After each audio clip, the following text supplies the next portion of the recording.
Welcome to our ஆன்மீக களஞ்சியம் channel.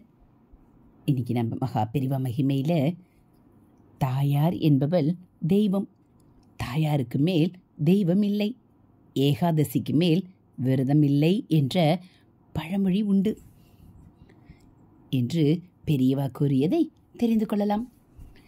என் அம்மாவுக்கு புத்தி சுவாதீனம் இல்லை. வாசற்கதவை திறந்தபடி போட்டுவிட்டு எங்காவது போய்விடுகிறாள். அப்புறம் தேடி கண்டுபிடிக்க வேண்டியிருக்கு. வீட்டில் வேறு யாரும் இல்லை.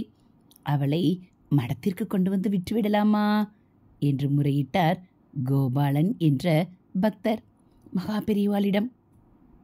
மகா பெரிவா சொன்னார், நல்ல வேளை, எங்கேயாவது காட்டிற்கு கொண்டு போய் விட்டுவிடலாமா என்று கேட்காமல் என்னிடம் கொண்டு வந்து விட்டுவிடலாமா என்று கேட்க தோன்றியதே உனக்கு என்று சொன்னார். தாயார் என்பவள் தெய்வம், தாயாருக்கு மேல் தெய்வம் இல்லை, ஏகாதசிக்கு மேல் விரதமில்லை என்று பழமொழியே உண்டு என்று பெரியவா சொன்னார். தாயார்கள் பாடு இம்மாதிரி ஆயிடுத்து என்று சொல்லிக்கொண்டே உள்ளே சென்று சிறிது நேரம் கழித்து வெளியே வந்தார்கள். அதற்குள் கோபாலனின் மனம் படாத பாடுபட்டு விட்டது. பெரியவாளிடம் அபச்சாரப்பட்டு விட்டோமோ, அதனால் மேலும் அதிக கஷ்டங்கள் வருமே என்ற கவலையும் வந்தது. பெரியவா திரும்பி வந்ததும் மறுபடியும் காலில் விழுந்தார் கோபாலன். ரொம்ப மன்னிக்கணும் பெரியவா, என் தாயாரை பற்றி தவறுதலா சொல்லிட்டேன் என்று கெஞ்சினார்.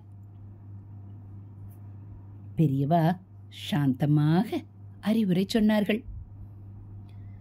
வயோதிக காலத்தில் பெற்றோர்களை காப்பாற்ற வேண்டியது பிள்ளைகளின் கடமை. தாய் தந்தையர் சாபம் கொடுத்தால் குடும்பம் வீணாகி போய்விடும்.